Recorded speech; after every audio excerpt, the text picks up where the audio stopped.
자, 다음은 원숭이 두창 감염 의심자 드디어 국내에서 나왔다고 합니다.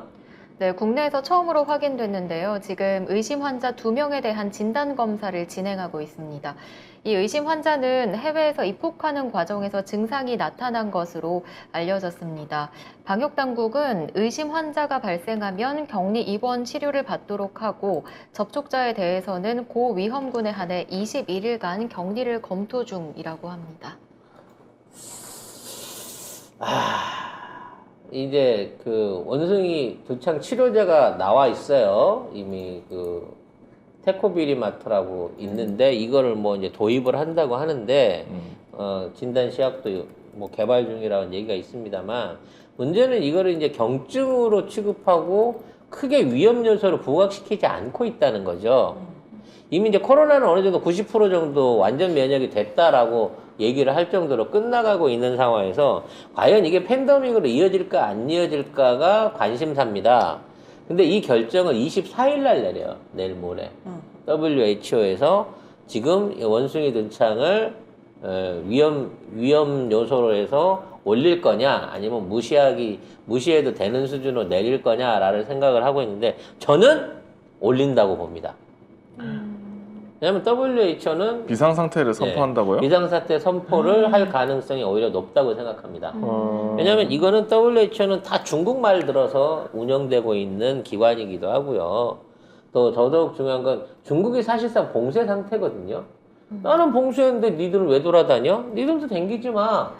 라는 차원에서 얼마든지 중국의 입김에 의해서 위험 내지는 경고 수준 이상 또는 팬데믹 예비 단계까지도 선언할 수 있을 것으로 봐요. 문제는 이제 이게 치명률이 낮다라고 하는 부분 때문에 사람들이 경계를 안 한다는 거죠, 현재로서는. 근데 공기 중으로는 전염이 안 된대요. 밀접한 접촉 등을 통해서 감염될 수 있다. 그러니까 공기 중은 아니니까. 그리고 이거는 천연두니까 사실 천연두가 옮기려고 하면 그 고름이라든지 그 사람이 썼던 물건들 이런 것들을 이제 만져갖고 옮기게 된다는 게 일반적으로 알려져 있는 상식이잖아요. 근데 문제는 밀접한 관계가 어느 정도 거리에 밀접이냐는 거지. 몸을 막 부비고 비벼야 될 정도로 돼야지 밀접한 거냐. 아니면 서로의 호흡이 닿거나 침이 튈 수 있는 거리 안에서만 가도 이게 밀접한 거냐에 따라서 이게 다를 수 있는 거예요. 일단 호흡은 아니래요. 이게 다행스러운 게 손만 잘 씻고 마스크만 잘하면 확인되지 않는다 이렇게 얘기할 수 있겠지만 이것도 못 믿을 게 처음에 코로나 시작될 때 뭐라 그랬어요? 코로나 시작할 때 똑같은 얘기했어. 직접적인 접촉으로 감염 위험이 없다라고 처음에 발표를 했단 말이야. 하긴 또 호흡기 전파를 이제 흔하지는 않다. 이렇게 또 했네요. 결과적으로 것도 있네. 변종이 나와가지고 호흡기를 통해 갖고 넘어갈 수 있다라고 얘기를 하고 변종은 치사율이 높다라고 얘기하는데 지금 현재 확인된 원숭이 두창 치사율이 3%예요. 높은데? 높은 거예요. 지금 일반적인 국가들이 0.25% 정도 되니까 10배 이상 높은 거고 우리나라 0.18%입니다. 20배 가까이 높은 거거든요. 15배 이상 높은 거거든요. 그러면 이것도 쉽게 볼 수 있는 적은 아니라는 거지. 그러네. 예. 그리고 늘 얘기하지만 만일 이게 천연두나 이런 게 있었다면 그러면 결핵이라든지 옛날에 우두 관련한 천연두 백신을 맞았던 40, 50대 이상한테는 의외로 적응력이 세게 나올 수 있어요. 근데 젊은 20대나 10대들한테 만일에 이게 참고를 해갖고 퍼져버리게 되면 이거는 죄송합니다. 나이 드신 분 위주로 퍼져나가는 것보다 경제 봉쇄 효과는 셧다운에 있어서는 훨씬 더 무서운 질병일 수 있다는 거예요. 원숭이 두창 치사율이 변종에 따라서 1에서 10%까지.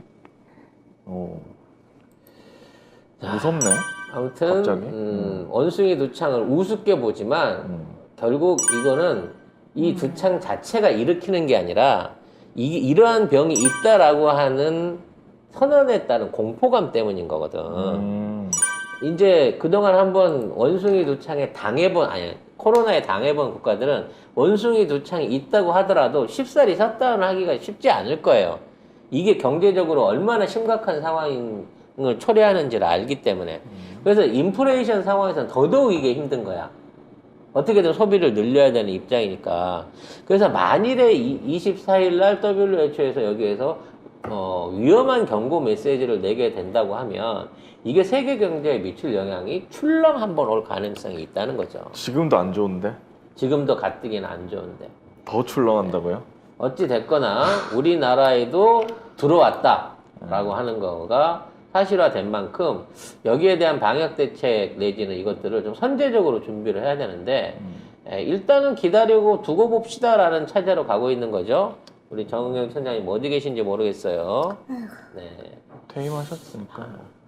뭐 그동안 고생하신 걸 생각하면 쉬어야 되는 건 맞습니다만 그 후임자들이 청장 하나 바뀌었을 뿐인데 이렇게 일을 안 하나? 라는 생각이 드네요. 우리 청장님 계셨으면 국내에 있는 제약사나 진단키트 업체들하고 또 회의했을 겁니다. 이거 어떤 방식으로 대응할 대통령 한 명 건지. 바뀌고 5주밖에 안 돼 나라가 망했어요. 대통령이 경위 뭐 또 백신이나 항바이러스 조속 도입을 지시했다라는 기사는 있습니다. 방금 한 명이 양성 판정 받았다고 속보가 떴다네요, 댓글에. 네. 이제 우리나라도 원숭이 두창 발생 국가가 되었습니다. 아이고야.